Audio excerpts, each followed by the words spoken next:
Good afternoon to all. Scott and myself are here on day 5 of this session. Today we will be covering the maturity level on data assessment and organization risk and control, which is the 7th and the 8th dimensions. And next week we'll bring everything together. So agenda is very clear as we talked about it. We'll recap the DMM, data maturity model, the data assessment. We'll then go to the data assessment dimension. We'll go to organization risk and control. And these are the two dimensions that people have done some work on, but organizational risk and control, people really forget about it because when they're doing a digital maturity model or digital maturity, they are always looking at things which we covered last time, like system of engagement, system of record, and the scorecard output and observation. So those will be our agenda. You have seen the slide so many times. It's the fifth time you're seeing it. We have done most of these first 6 assessments. We have covered them in details. Today we will go through on system of record and technology completeness and leverage scorecard. So that's our goal today, that you may have completed. I'm sorry that we had a short turnaround time frame in this time. But the next time you'll have a little bit more, so it's another couple of days you can take.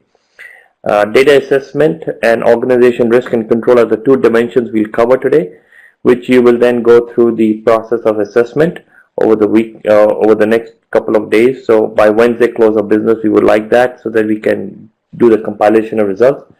And then the next session we'll cover market competitive ranking, which is hardly an assessment but is very specific to clients, but we will go through that, show you some client examples of what we did there, but then also do what we said, take a couple of case studies that a student may have, that a Top Gun may have taken end to end, and walk through the full aspect to show you what story it's telling you. Again, the 5 levels we talked about, and just to re-emphasize, we're talking about being digital, not doing digital.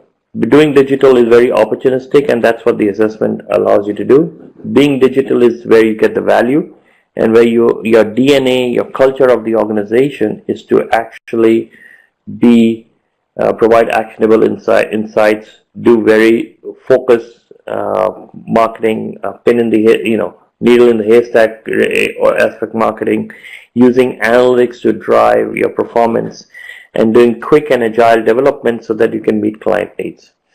So to do all those things, you have to be digital, and that's what the assessment allows you to do. Now, not all companies need to be at level 3, 4, and 5. It all depends in the company, the industry, and the competition you're facing.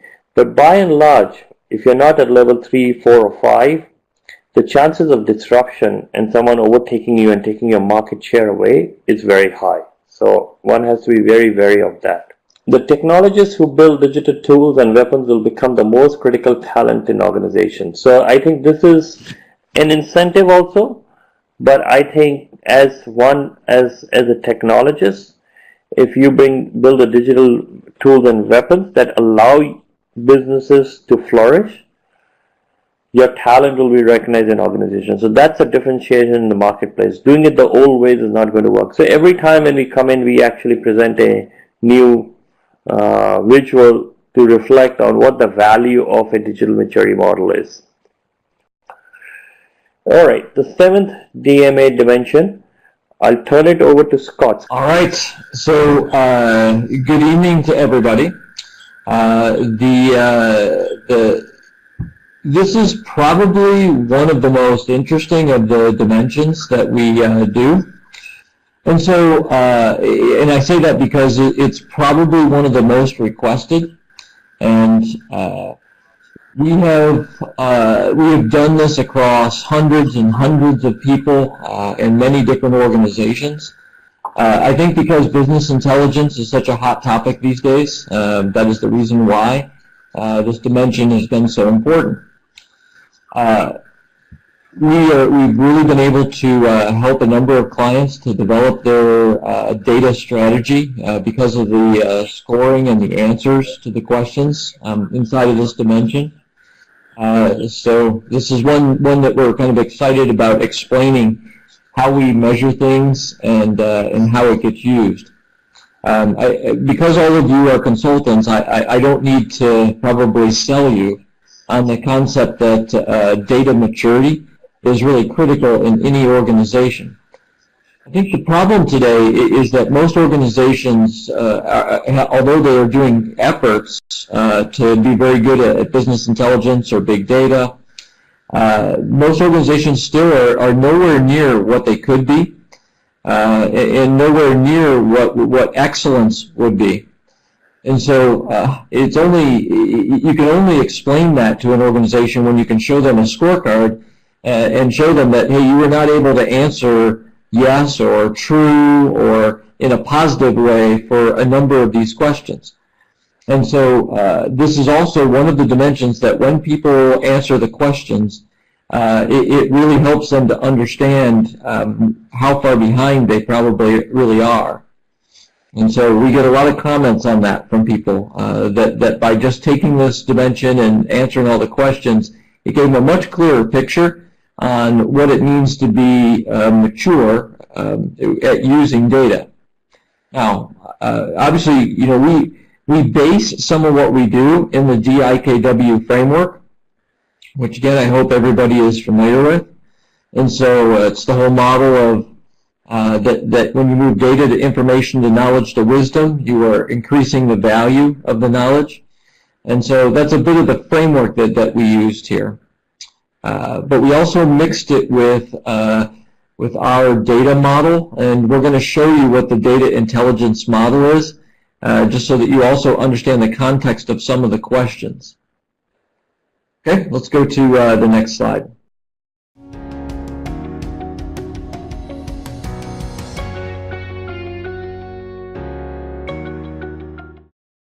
So one of the things to really understand is that data is all about creating visibility and creating insight. And so when you do not have full visibility, then you don't make good decisions because you don't have all of the information that you would need. And I could illustrate that by showing you this picture, for example. This is a picture of the painter Van Gogh, and it is a self-portrait. And he was an impressionist painting, or impressionist painter. And so, what we're looking at is his impression of himself. And if you look at this, and I just asked you to be able to make a decision on what age he is. Yeah, okay, so just based on this impression, and so based on this not completely true form of data, we might say that we believe that he is 55 years old, just based on this impression.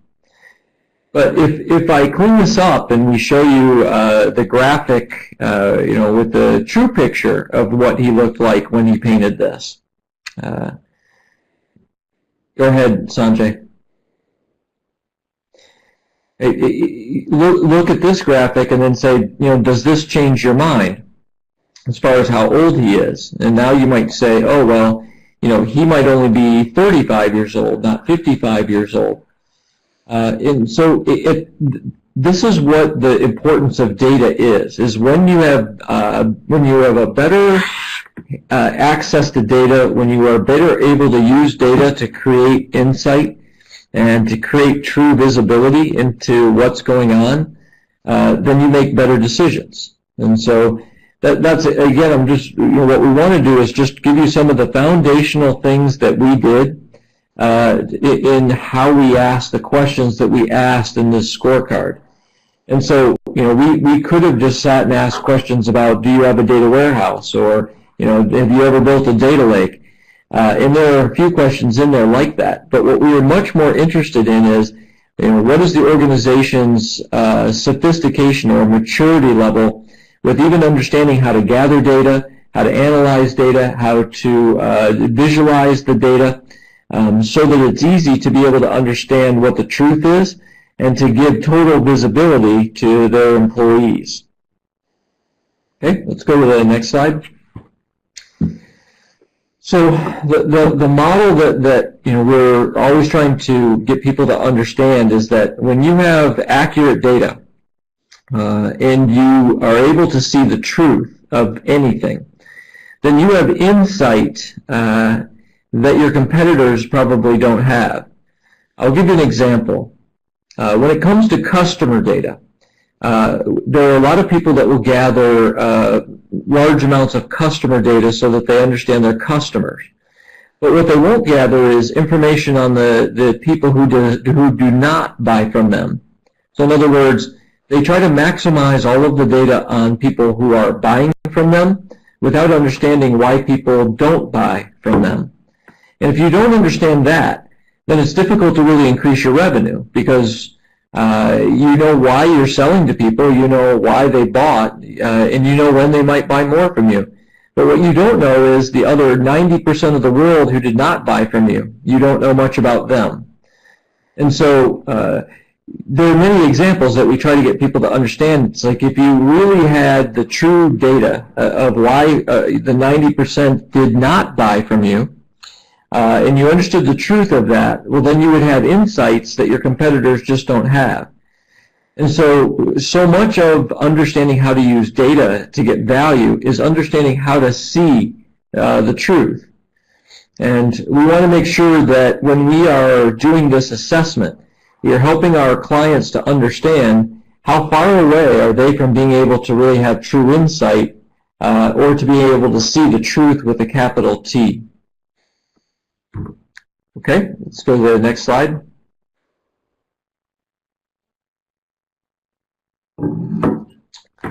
So we wanted to show you our data intelligence model.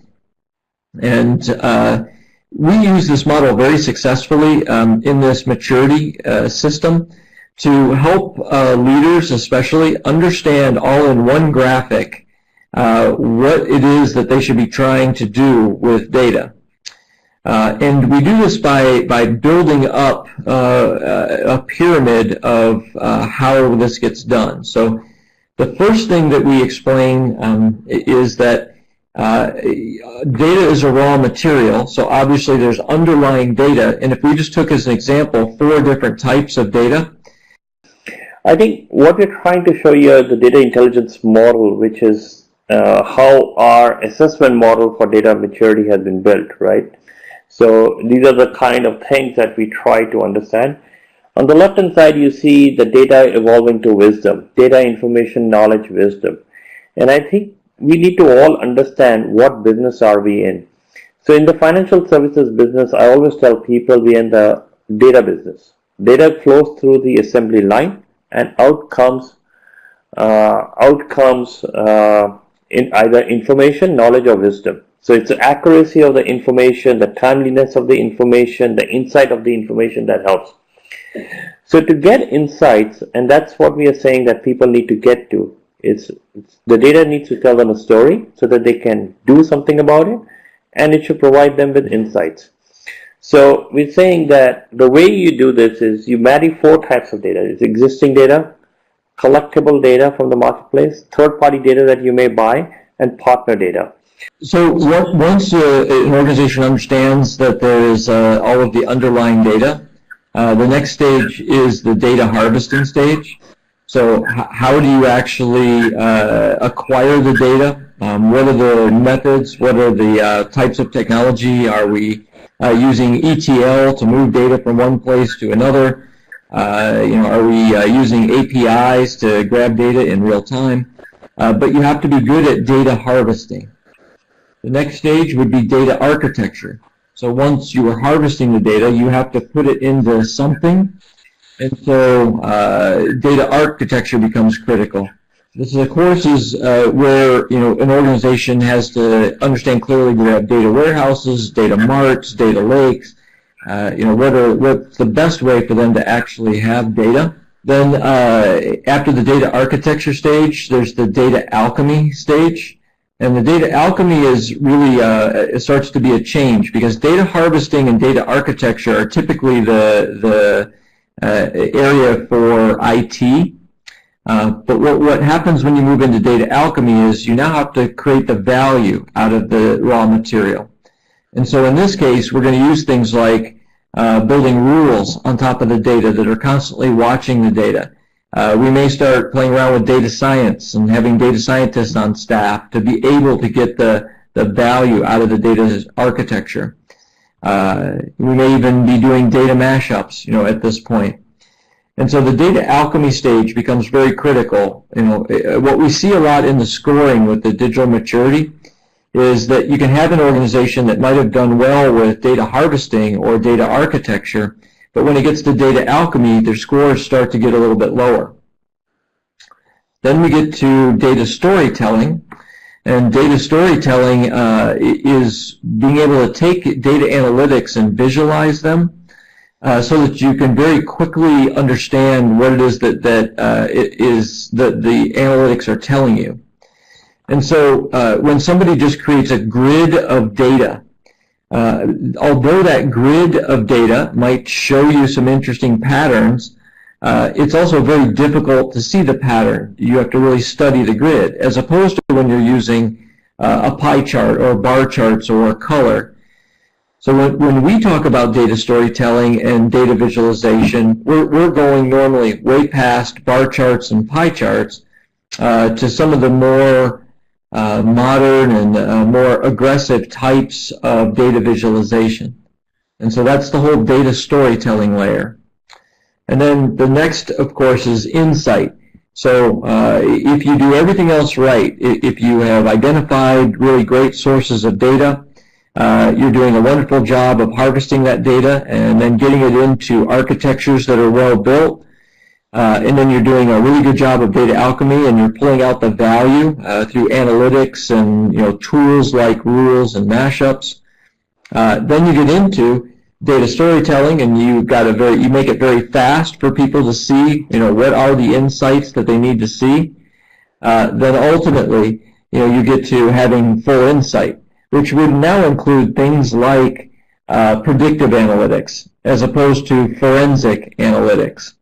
And so obviously at the last stage, we really want people to be able to do a high amount of forecasting, a high amount of dependable strategy work based on the data, and that they have a competitive advantage because they're using data as a raw material or a weapon better than any of their competitors. So this is the data model that we teach, and you can see going up one side, of course, you have the data and information, and that's typically, as I said, the area of IT, data harvesting and data architecture. But when you get up to knowledge and wisdom, that's accomplished because of data alchemy, data storytelling, and full insight. And so this is again a model that we want people to understand, that if you want to see what data maturity is all in one picture, this would be the best picture that we can paint for people. Okay, Sanjay, go ahead and click. So another piece of vocabulary just to understand is when people try to use with us words like big data and business intelligence, we really try to make sure that they refer to this model and say, okay, well, big data is really the purview of the two bottom foundational layers, the data harvesting and the data architecture. Whereas the top three, the data alchemy, storytelling, and insight, that's typically what we would say is business intelligence. And these are all just words. But the words are important because, when you're looking at maturity or trying to do consulting with clients, the words have to have meaning. And so we use this graphic to be able to help leaders, even if they're not technology-oriented leaders, to have a very clear understanding of all of these words and how these words relate to each other. And all of this is reflected in how we do the scoring on the data scorecards and what the questions are. Okay, Sanjay, go ahead and click. So the last thing to understand about this graphic is that basically the bottom two layers we say have a lot of operational value, whereas the top two have more strategic, or top three, pardon me, have more strategic value. And so, Sanjay, is there anything that you'd like to add to this model? What we find is that in a lot of times people think they're doing the business intelligence, but they're only doing data architecture and data harvesting. They're not doing the data alchemy and storytelling and insight. And this is where, when we take you through the maturity model definition, you will find that it will help assess those very clearly. In one shop, when I had gone in and data maturity model, as you know, the EDM Council also has created one, but it's become theoretical. So we wanted to keep this as pragmatic as possible.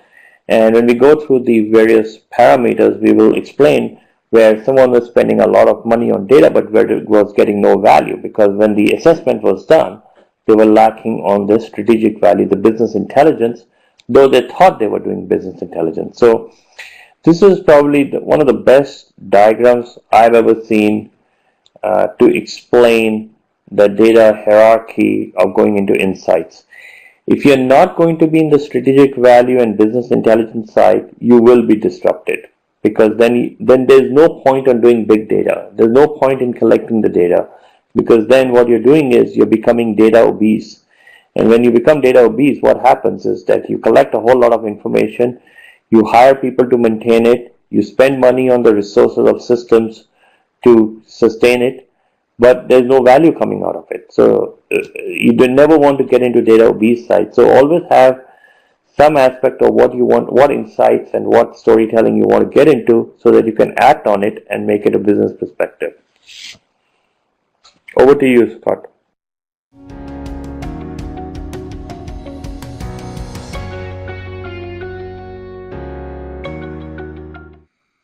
All right, so let's go through the parameters of how we measure the maturity of data, and these parameters, we really enjoyed building this. This took many months to think through and to figure out what the questions should be for each of these, and then what are the specific parameters that we should measure. So the first one is data governance. And so obviously data is a very complicated set of raw material. And so we have problems with the scale and the volume of data. We have problems with the amount of people who have access to it. We have problems with the quality of it. We have problems with people's ability to change it. We have problems with the security of data. And so this is a raw material, but it's a much more difficult raw material to manage than, let's say, gold. If you have a physical item like gold, just managing the gold, much simpler than managing data, which is more of a virtual asset. And so in organizations, to be mature, it's absolutely critical that they have the right type of governance and policies and procedures in place, and that everybody knows what those policies and procedures are. And so you will see an interesting set of 20 or so questions around data governance that just help us to understand how mature and developed is the people who are taking the assessment. And so governance is critical. It's not, a lot of people don't find it to be, the real interesting area to focus on, but it is absolutely critical to have the policies and procedures that keep the data safe, keep the data clean, make sure only the right people have access to the data at the right times.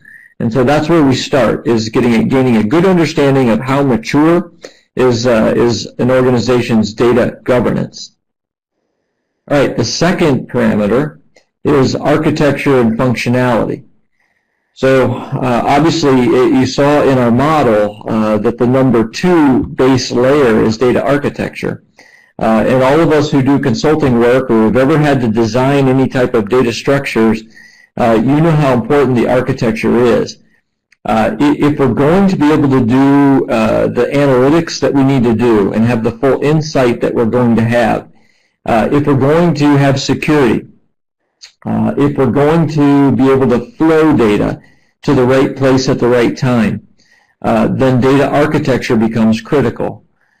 This is unfortunately a harder problem the larger the organization is.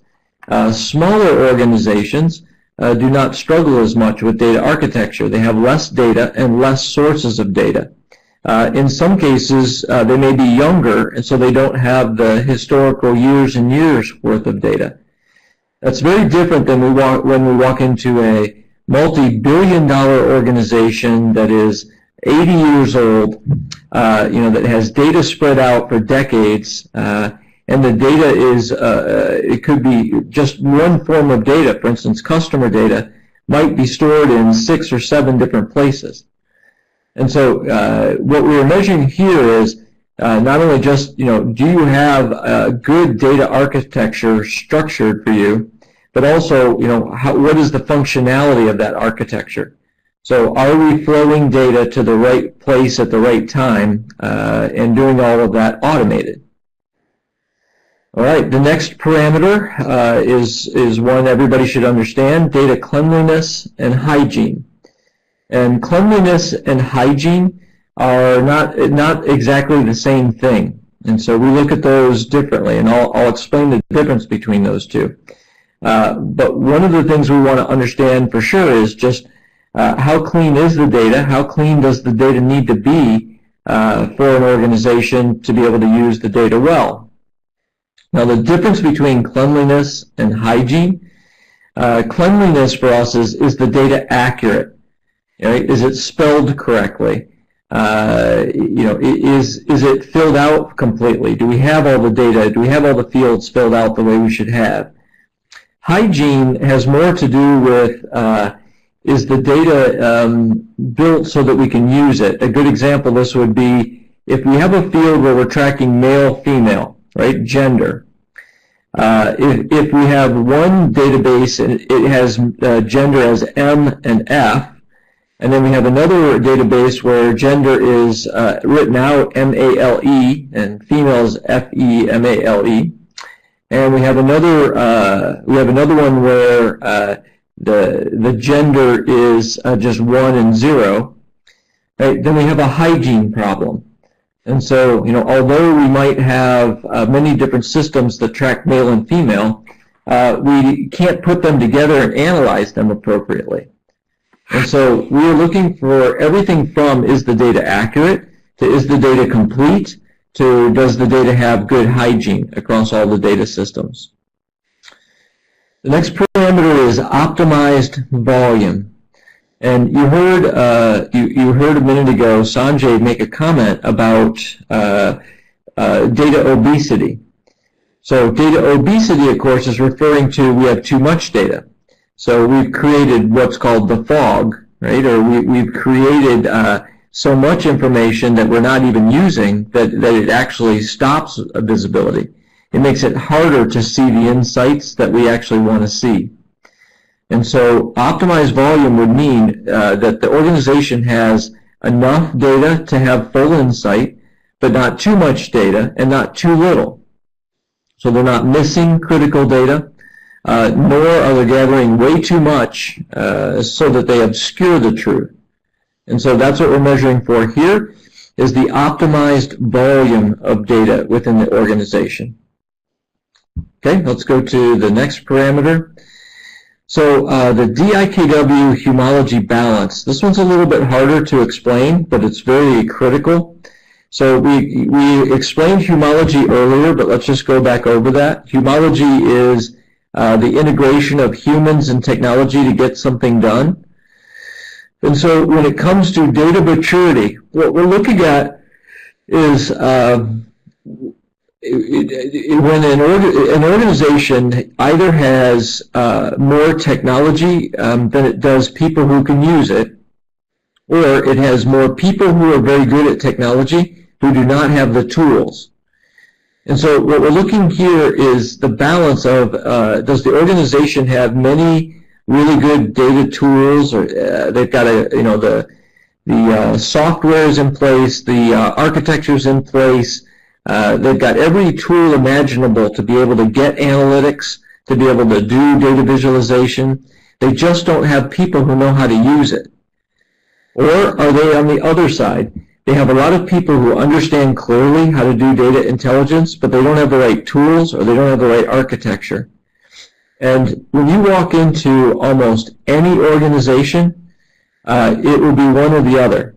So you will either see that the organization has really good tools without an ability to use them, or they have people who have great skills and they're not able to use their skills because the technology and the architecture is not there. So we're just measuring, is the organization stronger with their ability to do data intelligence with people or technology? All right, the last one is measuring what level of visibility the team members believe they have.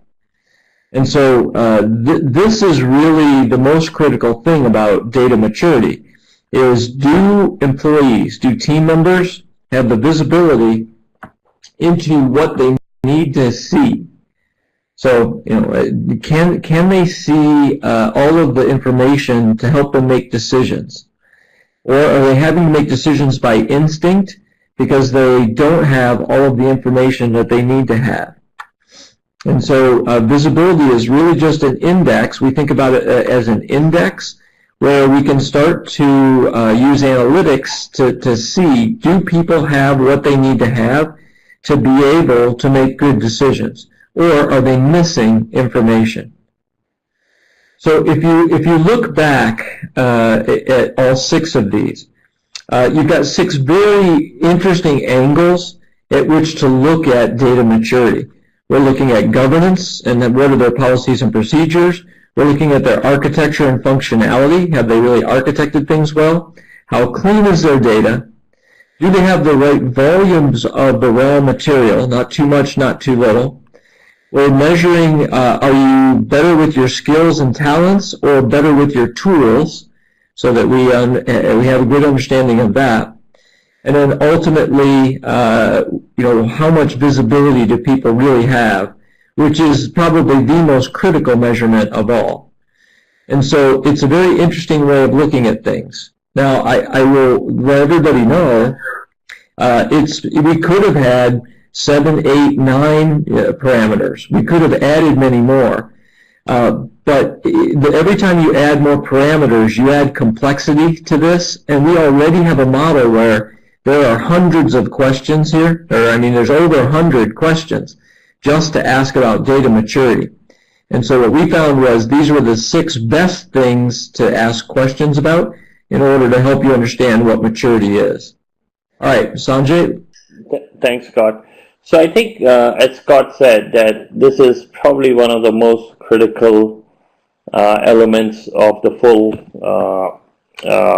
DMM, data maturity model, and because the others talk about the infrastructure, the ability to send information out, whether you have appropriate risk and controls around it, do you have the right talent and leadership around it, and do you have the planning and designing perspective? But data is where the rubber meets the road.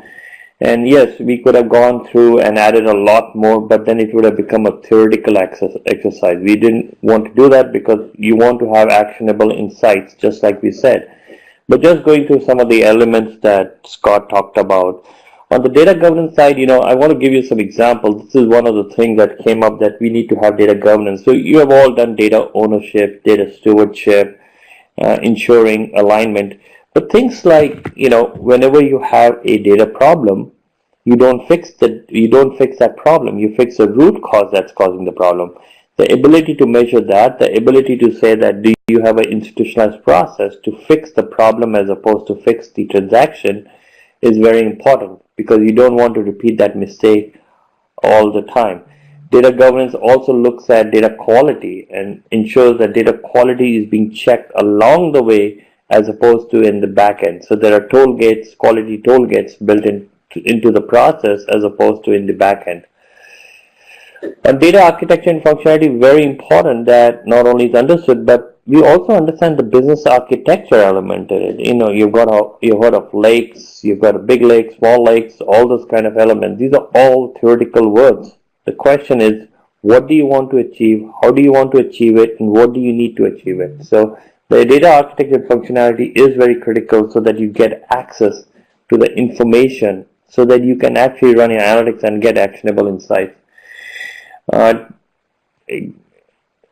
Scott talked about data cleanliness, very important, the quality of data. Otherwise, you'll be acting on wrong information. So this is one of the most critical parameter in this dimension, because if your quality of your data and is not clean, you will actually be making bad decisions. So this is very, very critical that one does it. Having, and again on optimized volumes, having the right set of volumes to allow you to make the right decision. And visibility is one of the things that we think people lack on a lot. They spend a lot of money on governance, architecture, collecting the data, putting it in one place, making sure they keep it clean, make sure there's quality aspect to it. They do all those stuff. But what they forget to do is, what is the output? What is the purpose you're doing it for? And the visibility is a very important thing, because data and information will give you operational data, as we talked about, will not give you the intelligence that will allow your business to be not only sustain themselves but to survive and to actually push forward. So this is a very critical, data maturity is a very critical dimension, and these parameters are very dimensioned. And through the questions, which are 100-odd questions, we try to capture all the relevance that will allow you to assess where you are and where you need to get to. Now, this is very different from the EDM, Council of Data Maturity, which is more theoretical and focuses only on one parameter on this dimension, which is mostly data governance. And we feel that data governance is important, but by in itself is not important, is not critical always. What you need is the whole elements to create an output. So that's how our approach has been. I think, Scott, we should pause for a couple of minutes and take any questions on this. And I won't be able to see the questions, so if you read it out, we should answer those questions. So if anyone has questions. We have one question that somebody put in a little bit earlier. It said the business has a clear understanding. This is about systems of record.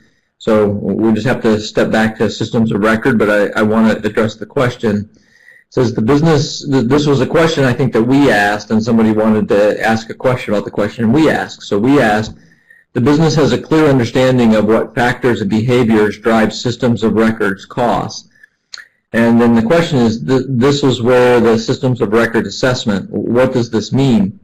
And so what I wanted to answer on this was, the factors and behaviors that drive systems of record costs are everything from vendor, what the vendor costs are, what are the maintenance costs, what are the costs of training. When we say factors and behaviors that drive system of records costs, it becomes a lot of things like that. And so when we're asking, does the business have a clear understanding of that, a lot of times organizations just continue to pay for their systems of record, and they budget for it, they pay for it, but they don't really evaluate or understand what the real costs are from the system. Maybe they're looking at the maintenance costs and updates.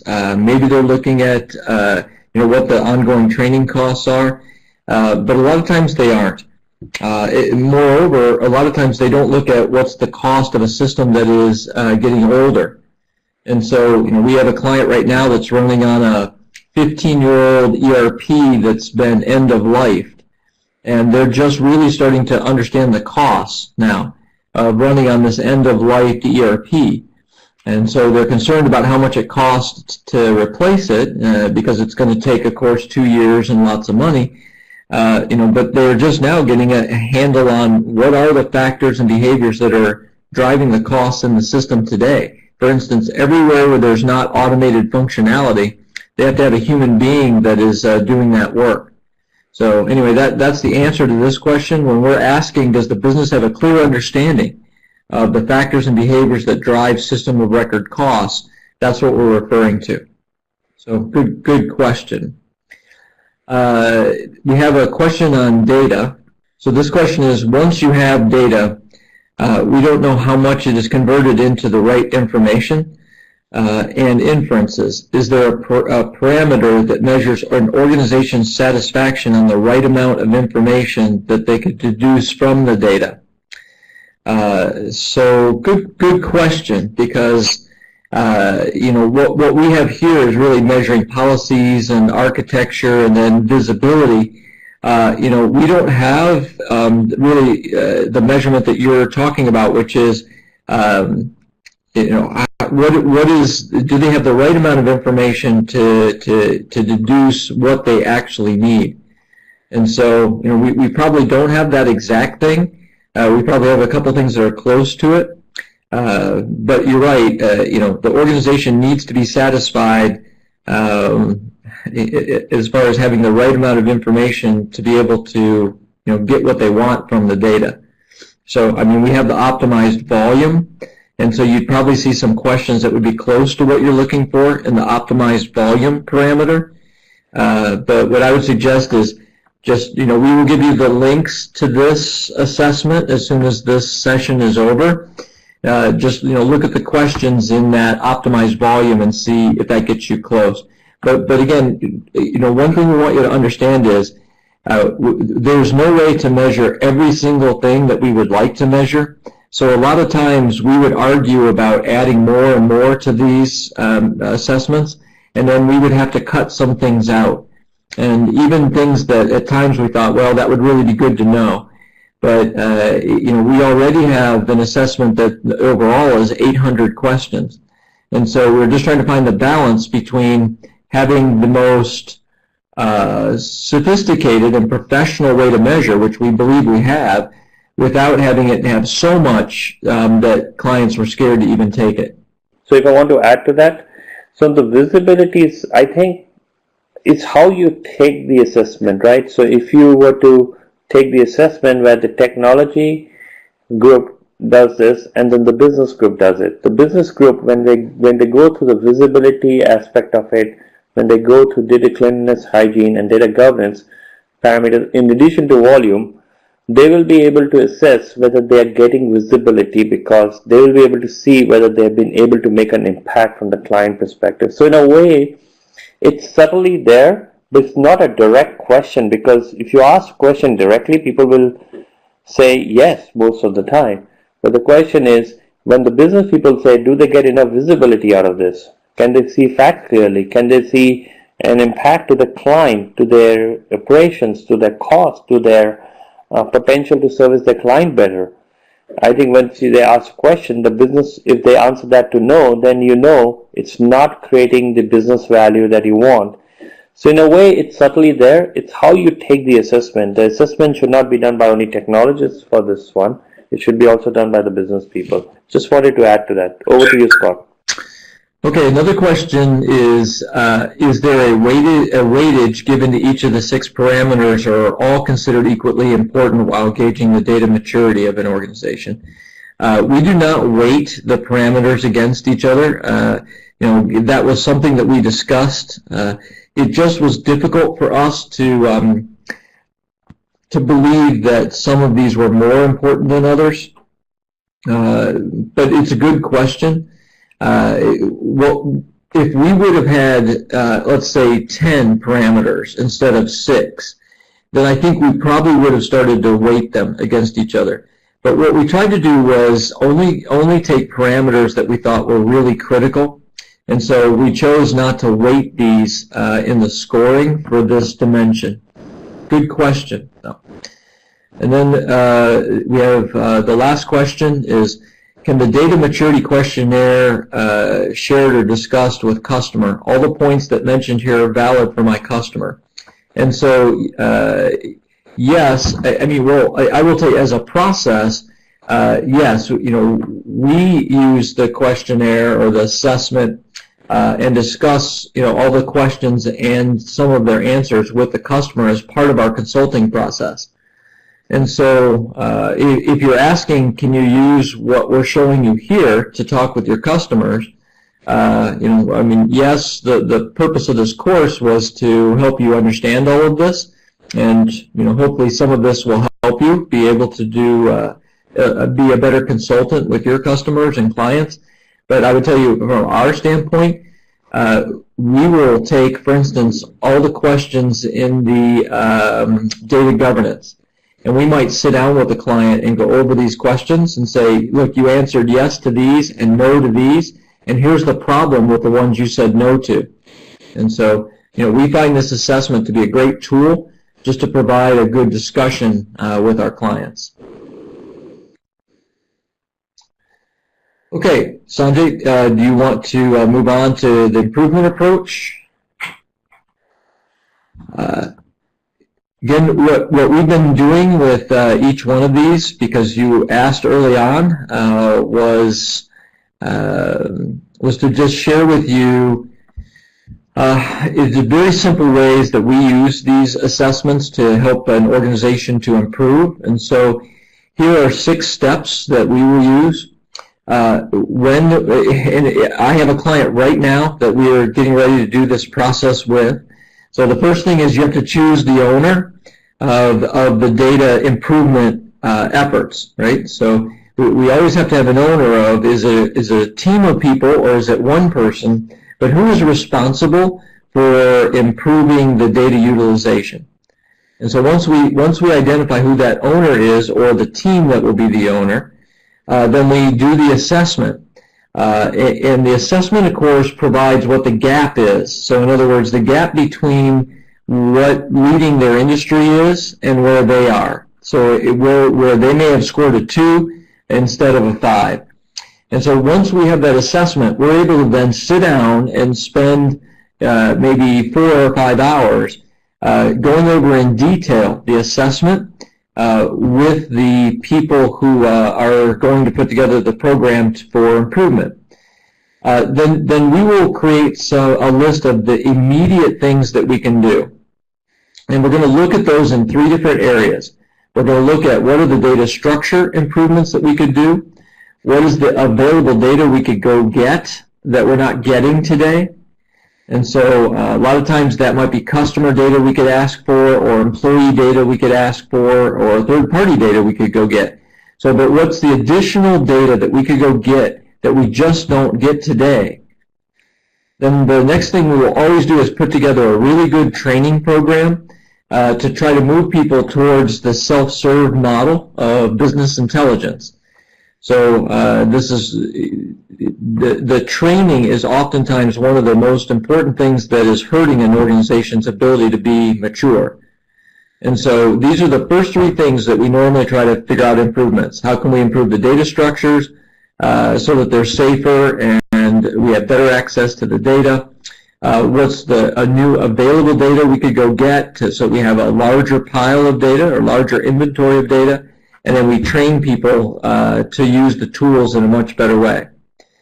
So once we've created a list of improvements that could be made there, we try to come up with basically a 2-year or an 18-month strategy for getting to a market-leading position. And so what that means is, we want to have at least try to find an understanding of what the competitors might be able to do with data. And even if we have to make some assumptions, we just want to try to work for a market-leading position within 2 years. How can we use data better than our competitors to make better decisions than they can make within 2 years?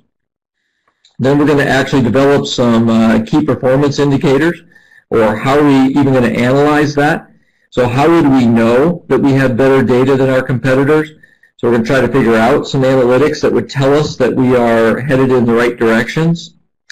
And then ultimately we have to put together the business case so that we can get the funding, the internal funding that we would need, and the human resources to make all of this work.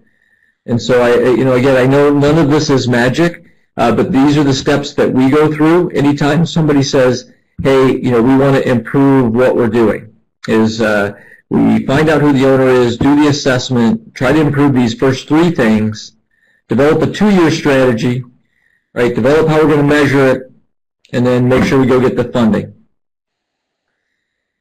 All right, so we just have one more question. It says, how authentic will be our comparisons with our competitors? So good question. We always try to do the best we can to understand what our competitors' capabilities are. Now, a lot of times we can only guess. We can only guess, for instance, if they're much larger than us, we can make some assumptions about what they may have the capability to do. If we can see in the market that they're better than us with digital marketing, or they're better than us at a couple of different things, sometimes we can extrapolate that that's because they have better data gathering capabilities on their customers than we do. But when you say how authentic will our comparisons be, I think it's difficult to have 100% clear comparison. I think in a lot of cases it's basically just an estimated comparison. But there has to be something that we are shooting for. In other words, there has to be some goal in mind. And so, one good business goal is that we want to be able to be better than our competitors. So it's worth trying to see, or at least trying to estimate, how well can our competitors use data compared to us. Sometimes we can find that out by employees that used to work for them. Sometimes if they're publicly traded, we can find out by reading what they're doing in their 10-Qs. I mean, there are ways that we can do competitive analysis, and we take doing competitive analysis pretty seriously. We have to be very careful out here because when you're trying to do, let's talk about this dimension, data assessment, you need to assess your state of affairs where you are on this. And people who are assessing it, especially on the business and technology side, have a good understanding whether people have a good understanding of what their competition is able to do, whether they're able to do better marketing, whether they're able to provide information. So like in the banking industry, they were able to give, one bank was able to give people prediction on what the FX rates might do based on the number of transactions they were seeing and the movement, right, and the dollar movement, right, ahead of time. And that's not inside information, that's public information, but they were able to do the analysis. So people know this very clearly. People who are in the industry know what their competition is doing, and they're able to assess their capability internally vis-a-vis what their competition is doing. So I think those are just important to understand. This is not purely looking from a competition perspective because you're not chasing them. You're also understanding where you are and what you need to do, and give it the context of what your competition is doing. And people have that context. You'll be surprised to note how much people really know what's happening on the competition side. We have one other comment just to address. Digital maturity versus data maturity. I believe it is directly proportional. To what extent data maturity level can impact digital maturity of an enterprise?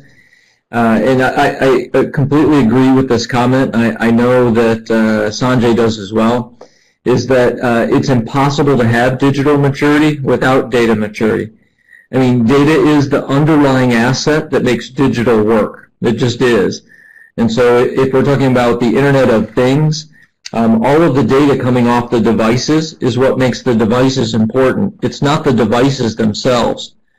And so I agree that you can never have digital maturity without having data maturity. And I think that's why this dimension is probably so popular, is because most of our clients understand that unless they can have really good data maturity, you're never going to be able to achieve some of the other things that you have. For instance, you can't say that you have systems of record maturity if you don't have the underlying data to run through those systems.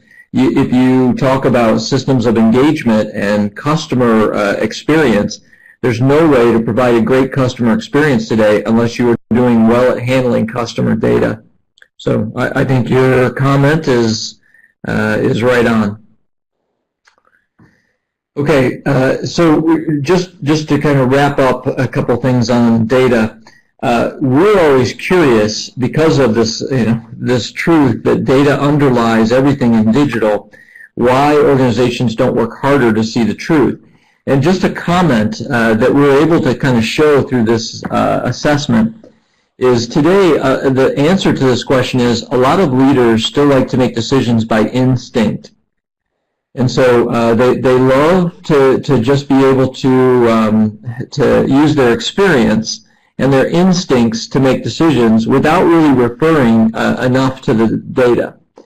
And that, of course, can be dangerous. I mean, instincts are important in business, but it's much more valuable to have good data analytics and then to put instincts in with them. Instincts and experience, and truthfully, instincts only come from experience, but instincts and experience only refer to forensic data, just things that you have lived through in the past. They do not tell you necessarily the predictive answer of what will happen in the future. And so it's interesting to us how much organizations still use instinct and experience to make their decisions, as opposed to being very good with data intelligence. All right, so let's go to the last slide on this, just talking about the gap, and then we have one more question to answer. Again, one of the things that we always do with our clients is discuss what does a gap in data maturity cost the organization. And I think everybody listening has a good idea that when an organization doesn't have full insight, then they're going to make poor decisions. When an organization can't gather customer data, they're not going to be able to build great customer experiences.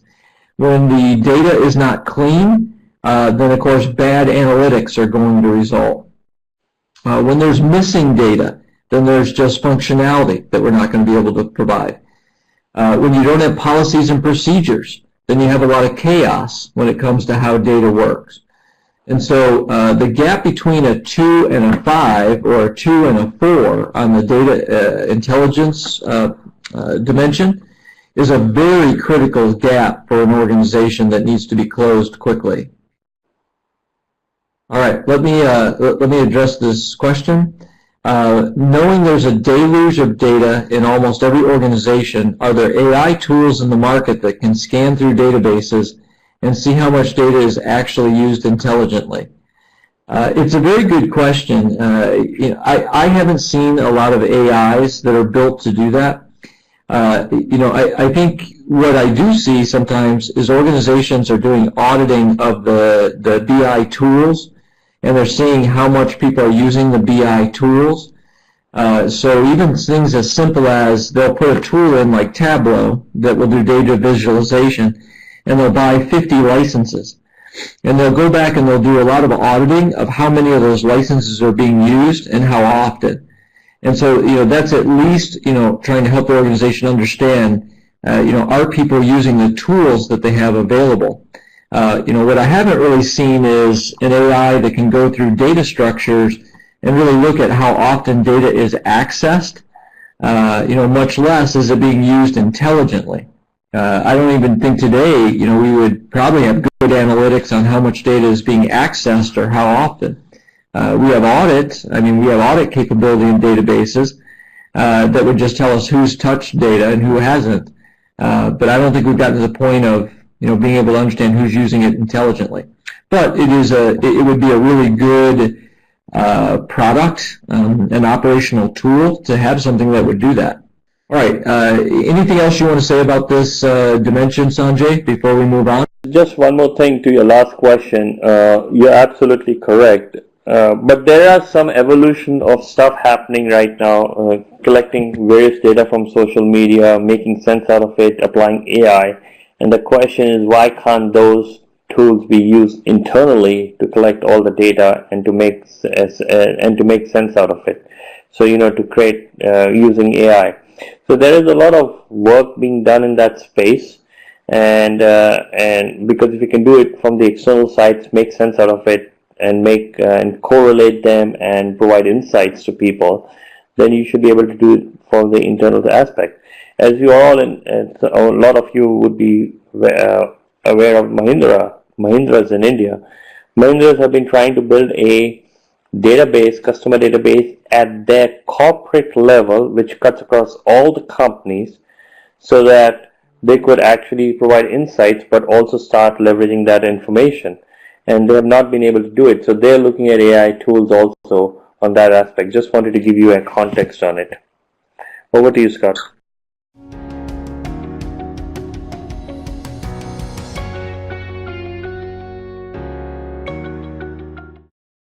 Okay, let's move on to the eighth dimension, which is organizational risk and control. This dimension is a governance dimension.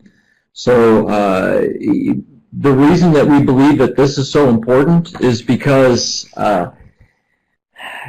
today, as organizations become more and more dependent on technology to do what they need it to do, if the technology is not available to them, or if it is not secure, they are betting or banking more of their organization on the technology and the enterprise architecture. And there's more and more regulatory control over how organizations are using technology. For instance, in the banking space, in the United States, the federal regulators are deep into auditing and overseeing and regulating on cybersecurity. And so this dimension, although a governance dimension, we find this to be very important. Now, it is interesting that when we actually show all the dimensions to a client, this is often the dimension that is the least interesting to everyone. And so we noticed earlier this year, we did an evaluation of which dimensions all of our clients were doing. And this was the least used dimension. And in some ways, we found that interesting because it's a very critical dimension to be mature in. But in other ways, we understand that organizations probably have audits and they're doing lots of other things that would help them to understand, what they're doing with the organizational risk. So this was also a dimension that it was difficult for us to decide how to limit it to 5 or 6 parameters because there's so many different parameters we could use. And so I think you'll find it interesting which parameters we chose to go with.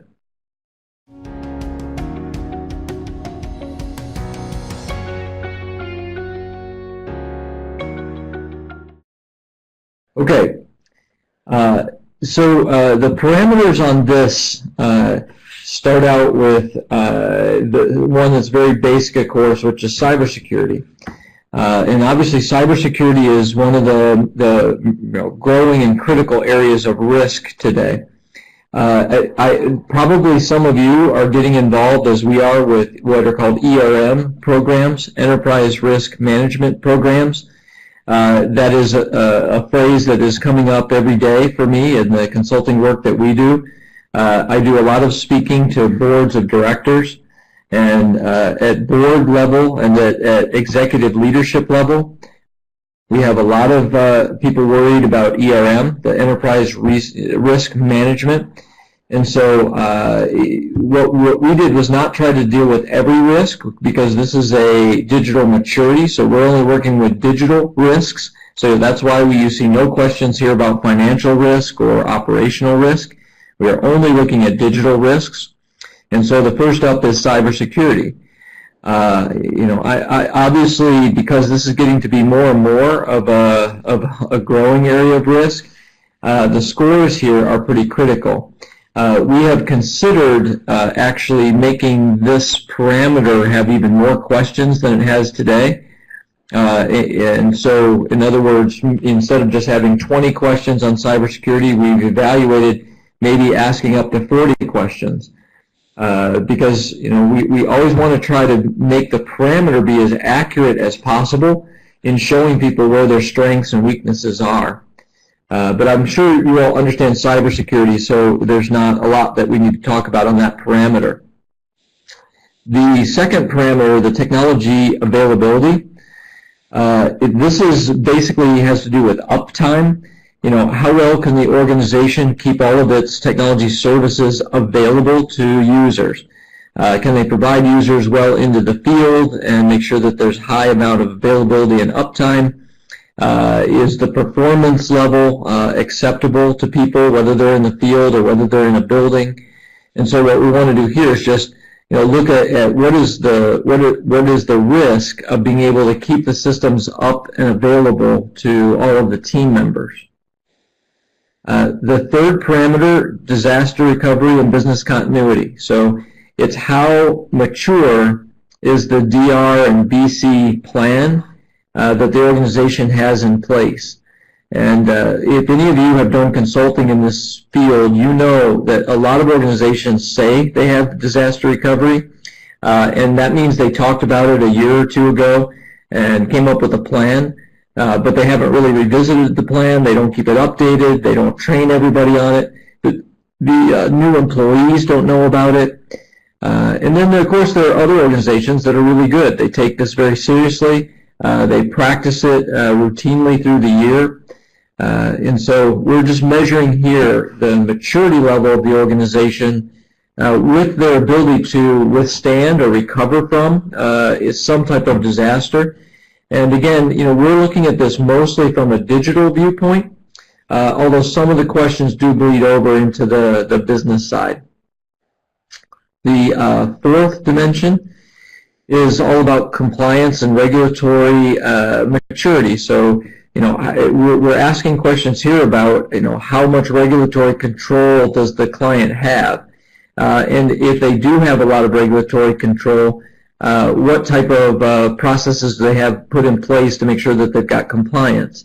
And again, this is all shaded towards digital regulatory, not just environmental regulatory, for example.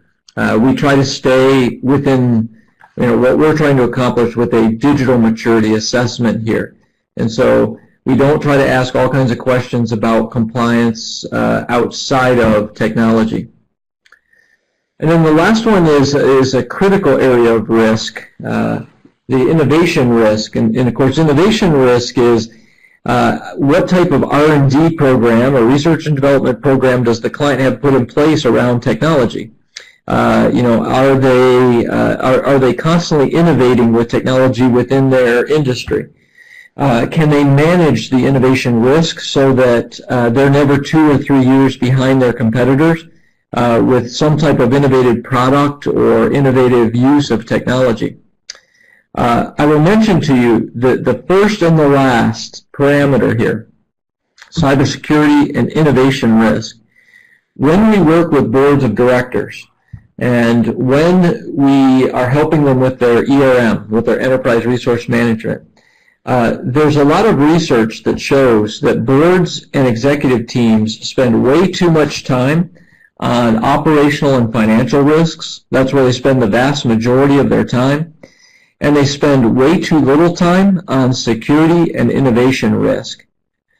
And so that's why the scores on these two parameters, the security scores and the innovation scores, are critical, because it allows us to talk to boards and to executive teams and show them that they are not, in their ERM model, they are not really managing security and innovation risks in the way that they should.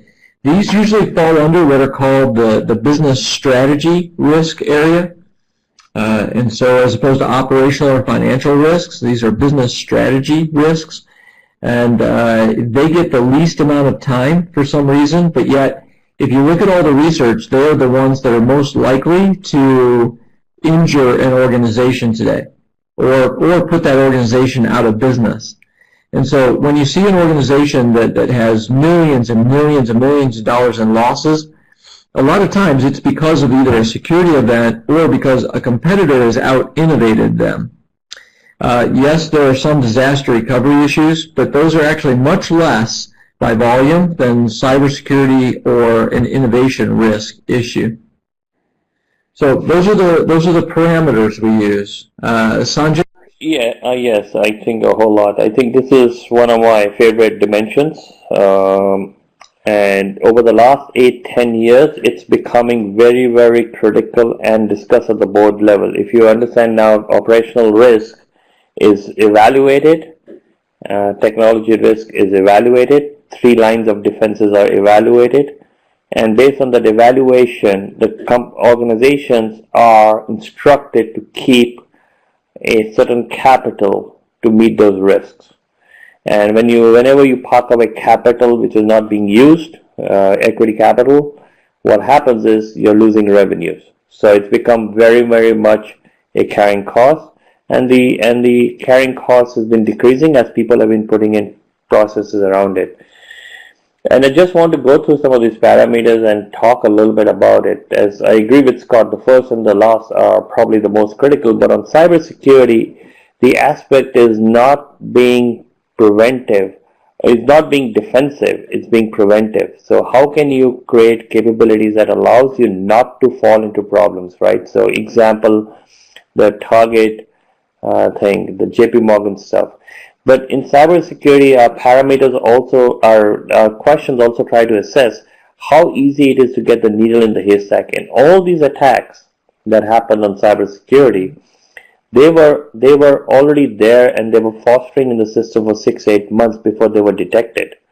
So the question is, how can you be preventive, and how can you get the needle in the haystack to know which threat you need to worry about that could become a potential problem for you? So that's where AI and all those capabilities can help you. And I think this is one of the biggest growing concerns. As you get more digital, you have to ensure that you are securing the person's environment.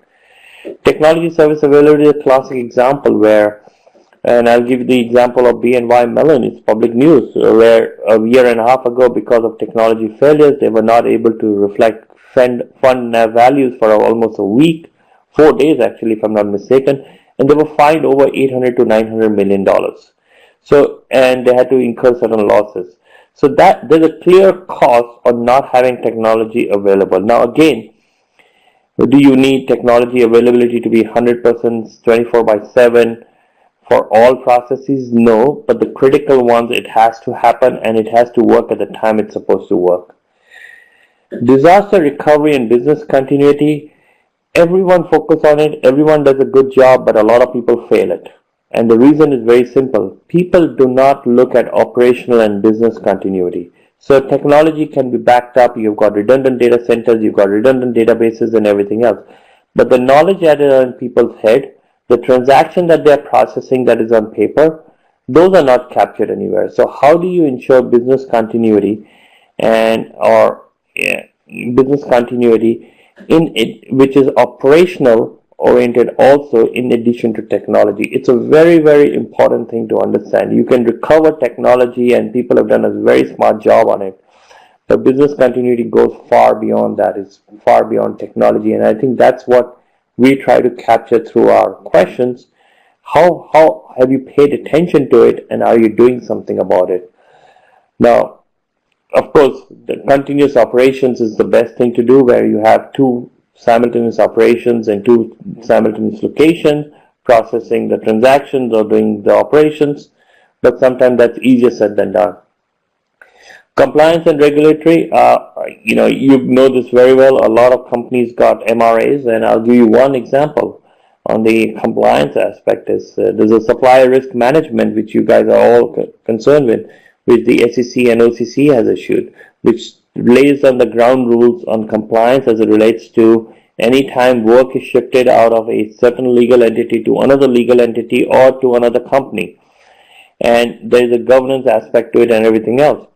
A lot of people failed it on Wall Street, and when you failed it, there were fines, there were MRAs, management requiring attention. When you have an MRA, the regulators give you X amount of time to fix it, or you'll be fined double, triple.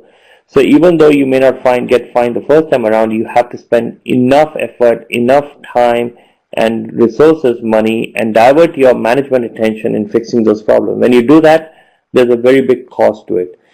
And innovation risk, this is a very interesting one which we try to measure through our parameter, because we feel that not being innovative and not being able to bring in the innovation and apply it to your processes is going to be disruptive to you, because you'll be doing things in the old way.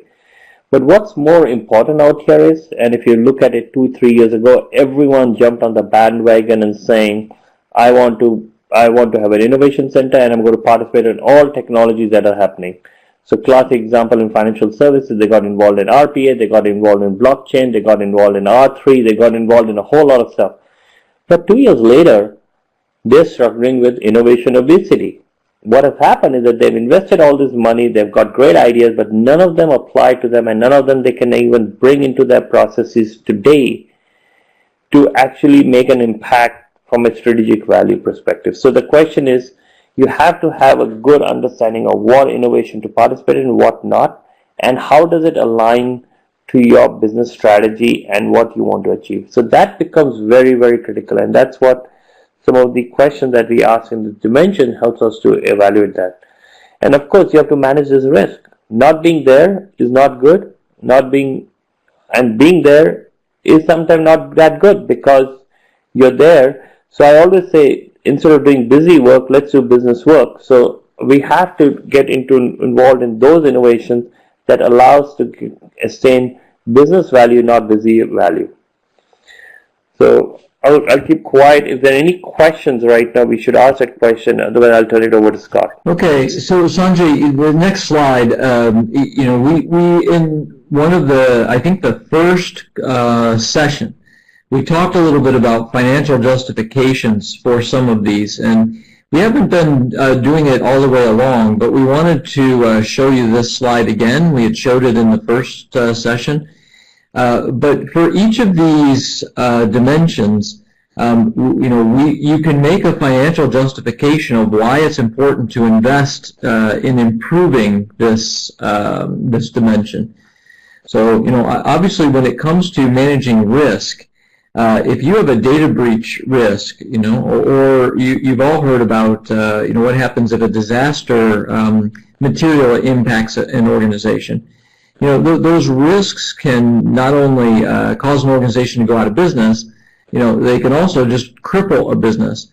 The cybersecurity attack on that worked for Equifax, right? I mean, we are talking about hundreds of millions of dollars in impact because of that one cybersecurity event. And if we look at any of the HBO cyber event, they had to pay millions of dollars in extortion fees. Here in the United States, about a month ago, the city of Atlanta was hit with CryptoLock, and they did not pay the ransom. And so they have now spent over $90 million U.S. Trying to fix that situation. So, I mean, the financial justification for the risk, for managing your risks appropriately and having a good ERM program are really very easy to justify if you just will sit down with a client and work through it this way. Okay, let's look at what our improvement approach is for organizational risk. In this case, as always, we say you want to choose the leaders. And so, but there are different leaders for different areas of risk. So it's not like data where you might just have one leader. When we're talking about risk, organizational risk and control, there might be one leader for cybersecurity, completely different leader for innovation, and a completely different leader for disaster recovery. So we have to make sure we know who the leaders are for each.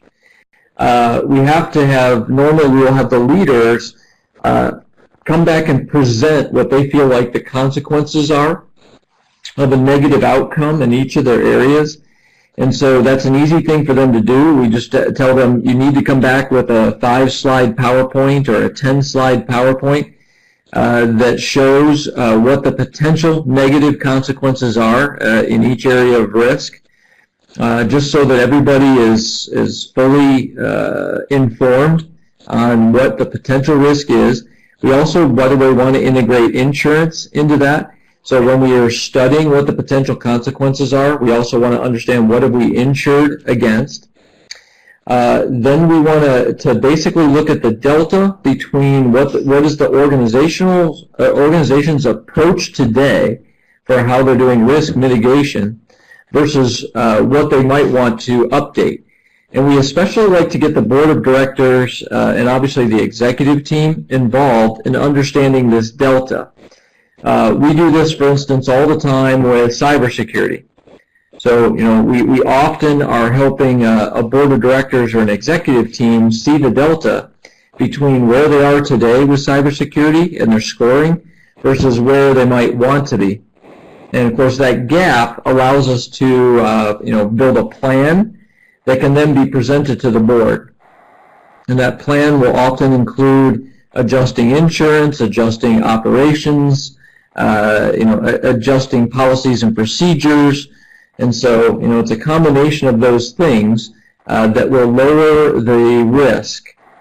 Once that has been approved, obviously there are investments that will need to be made. And so if you're going to improve your cybersecurity risk posture, it's going to cost some money to do that. And so we have to agree on, what the timing is for all of these. And then we basically suggest that our clients go back and review their risk at least annually. So, this organizational risk and control dimension is a good thing that if you did it every year, you're constantly going to be able to see where you've been able to make improvements. And it's a very inexpensive way of looking at where your risk is during the digital transformation.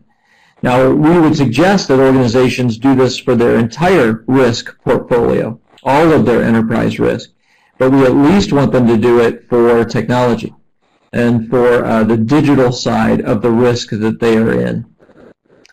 All right, any additions you'd like to make to that, Sanjay? I think the couple of things that we would, one could add to this is the full aspect of 3 lines of defense, right? And the 3 lines of defense, which a lot of you are familiar with: who's responsible for the controls, who's responsible for supervising that someone is doing the control, so a separate area, and who is the 3rd line of defense, who audits them and who do spot checks.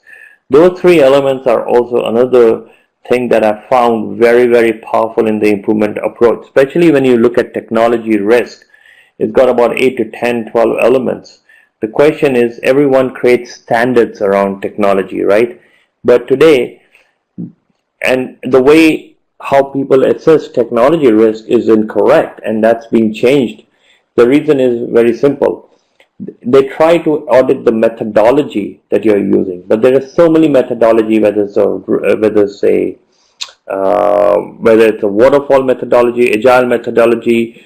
There are various kind of methodology on how you build. The question is not the methodology. The question is, do you have appropriate controls in place to ensure that your technology risk is being mitigated? So when we look at the word control at the end of this dimension, the reason is that's what it is all about. So how do you ensure that the controls are embedded in your processes, whether you're doing technology risk? For example, for a technology project to go ahead, has a technology architecture board reviewed it and blessed it to ensure that you're not building something that is in conflict with the architecture, or you're not building another application that you don't need to.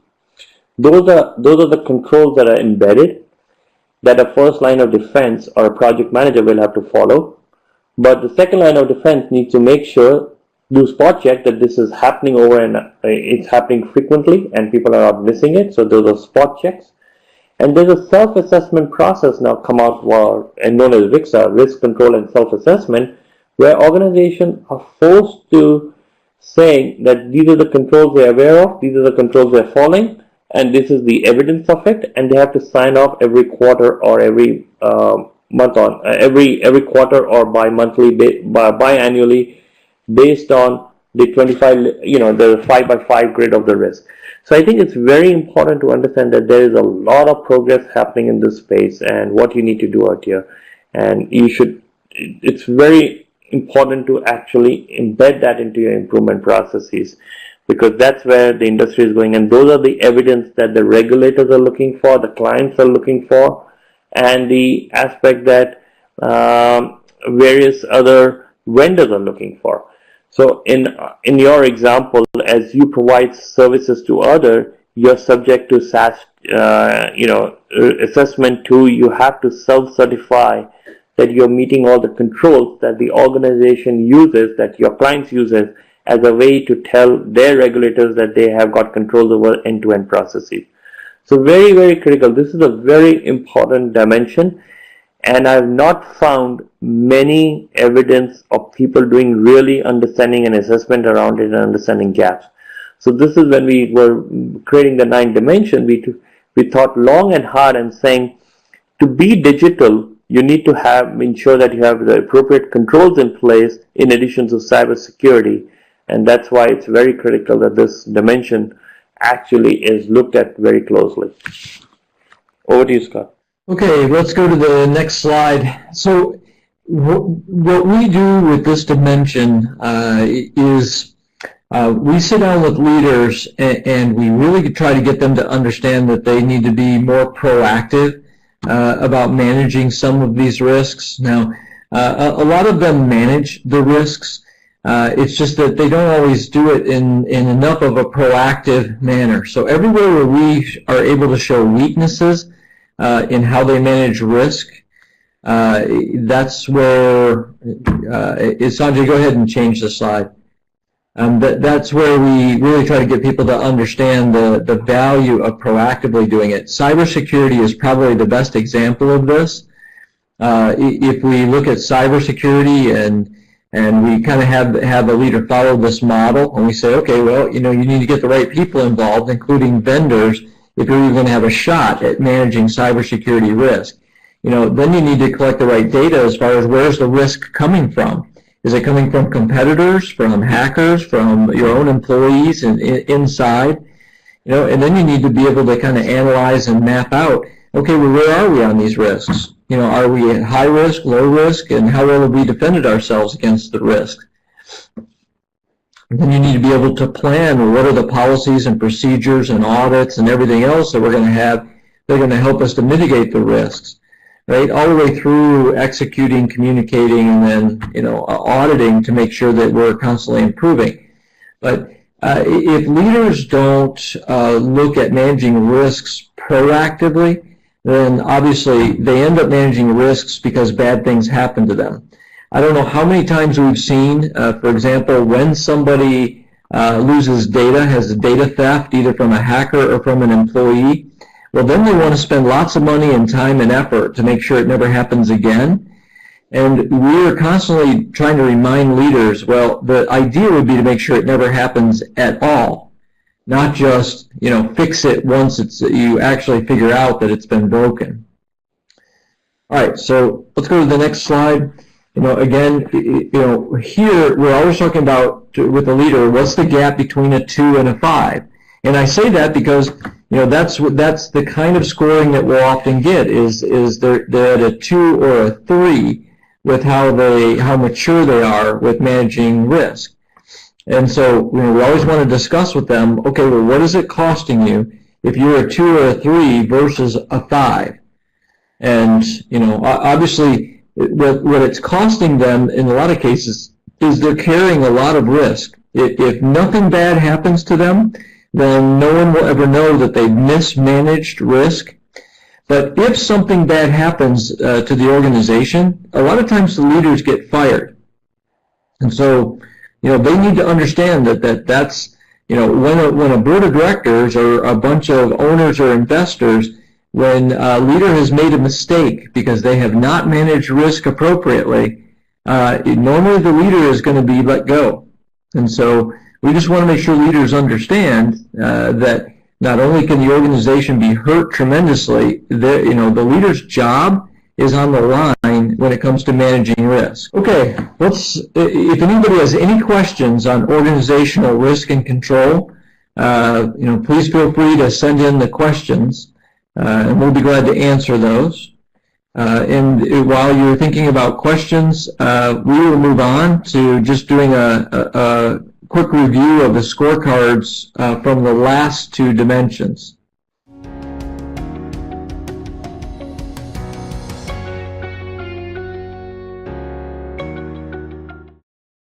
All right, there were 2 dimensions that we talked about at the last session, the systems of record, and then the technology completeness and leverage. And so there were a number of you that went and did the assessments and scored.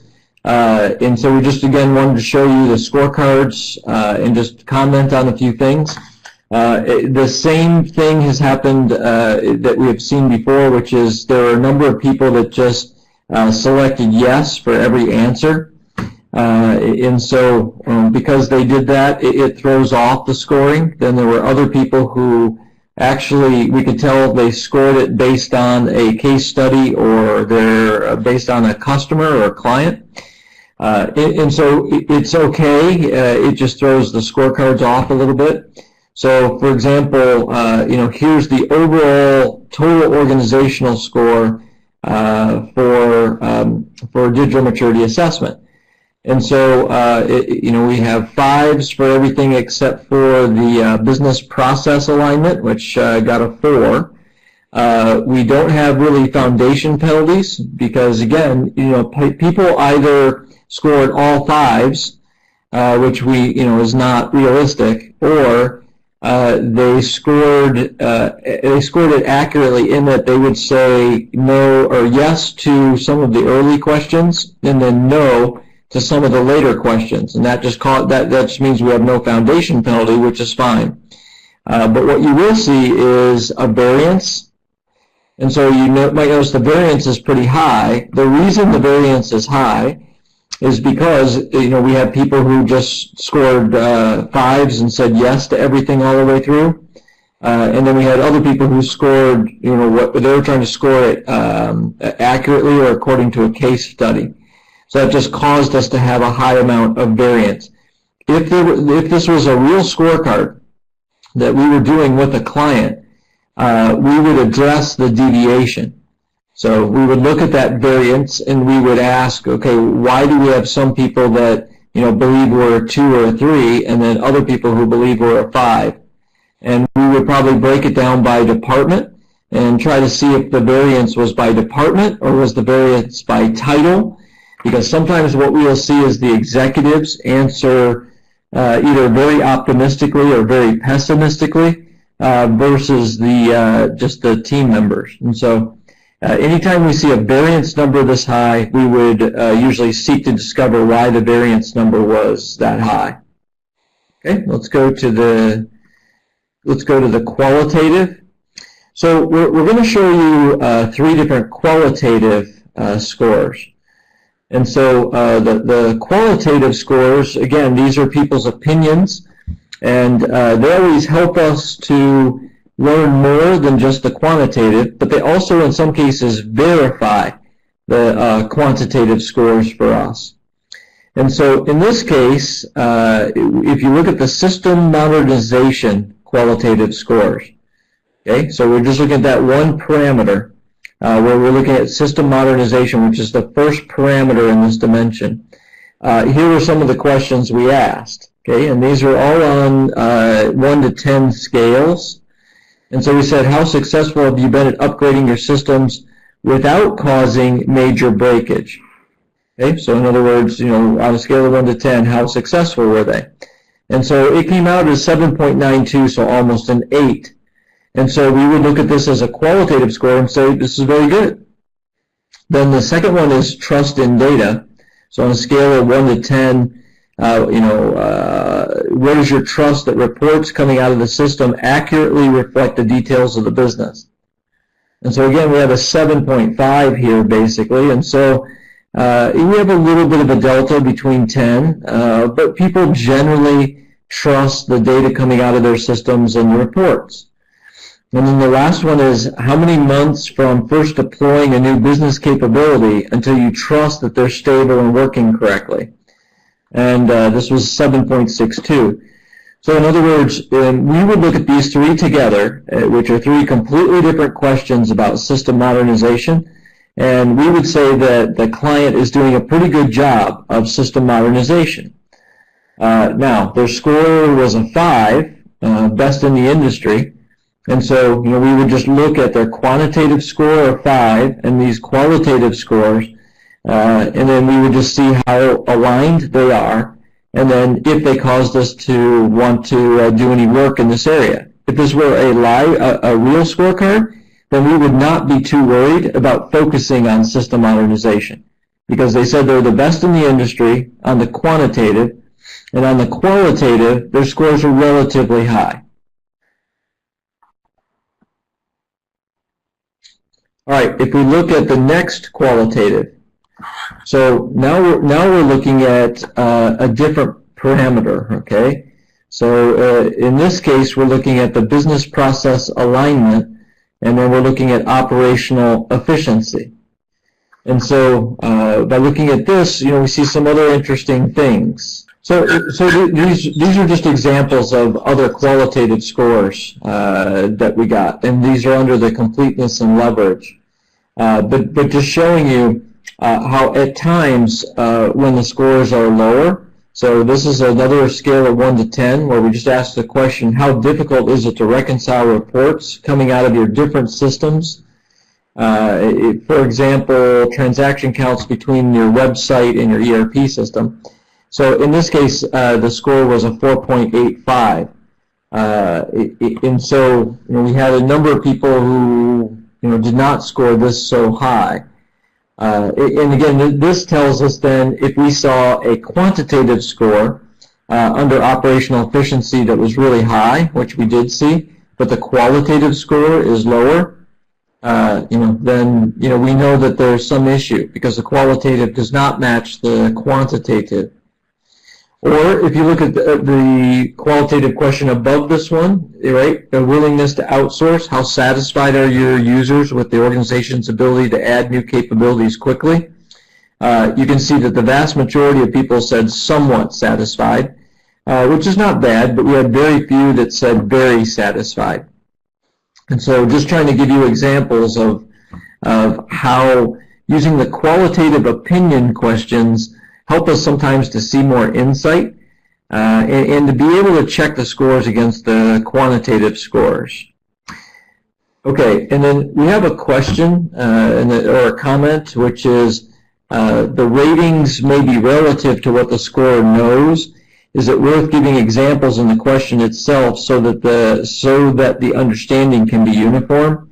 It's a very good question, and I think in a lot of ways your point is well taken, that if we want more accurate opinions from people, then actually giving examples would be helpful.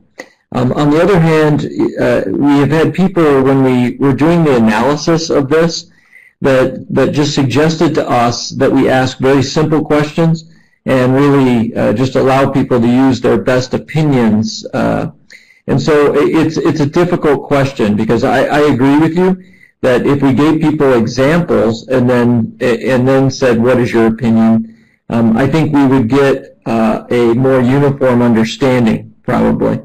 And so it's a tough call analytically on whether we just keep the question short and just really get people's opinions without trying to be uniform, or getting them to be uniform. And I think in some cases, we could have improved things, or we can improve things if we did try to get their opinions to be a bit more uniform. So here are the quantitative scores for completeness and leverage. We have an interesting anomaly here because, as you see, workforce enablement is a 4, and software portfolio completeness is a 4, infrastructure is a 5, but then technology utilization is a 1. And the reason that it is a 1 is, if you look over, you have a very large foundation penalty. And so in this case, you had a lot of people who answered the early questions as no. In other words, they would say, no, we're not utilizing this well, no, we're not utilizing that well. But then when we got to the later questions, where it was basically would lead you to believe that they're the best in the industry, people said, yes, we're the best in the industry.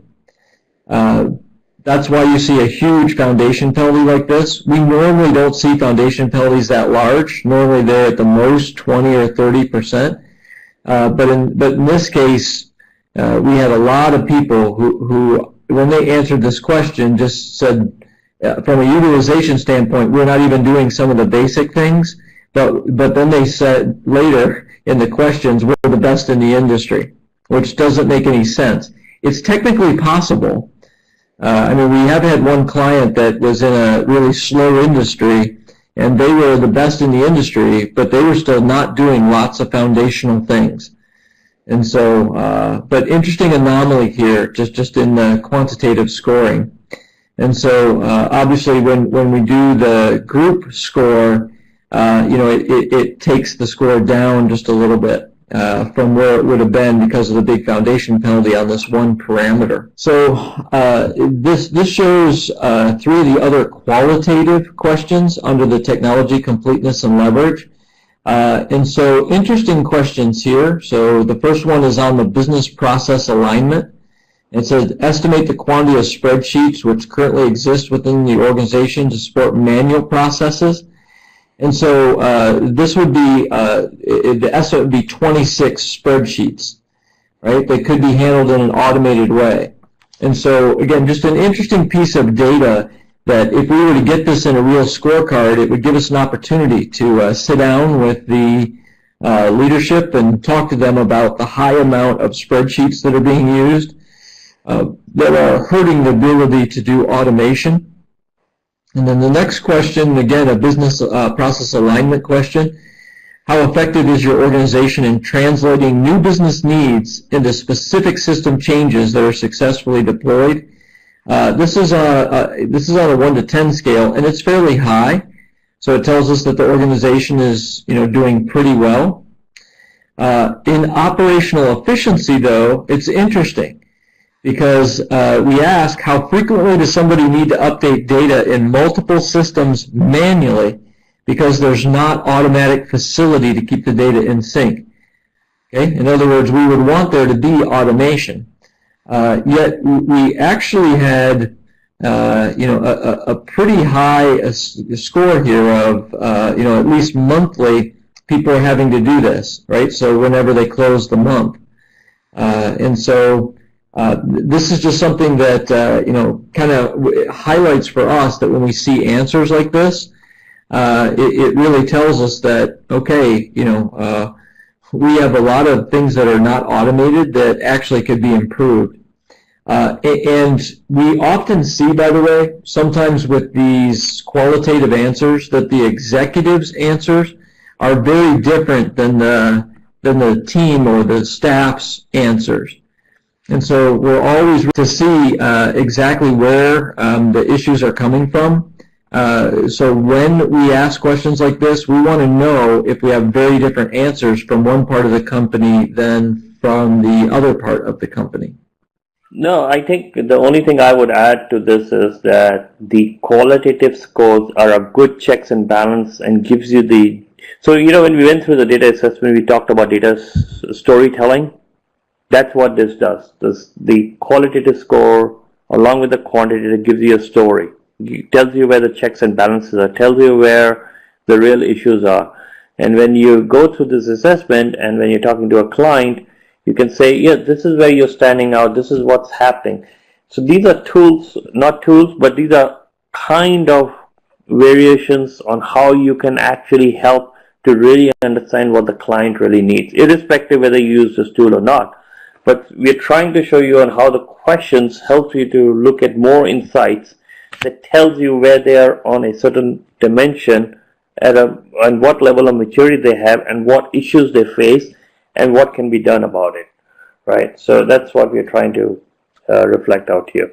So we have a question from SIBA, and it said that last question is not easy to answer in any organization with more than just one governance department, data governance department. Others will not have visibility. It's a good question. Let us address it this way.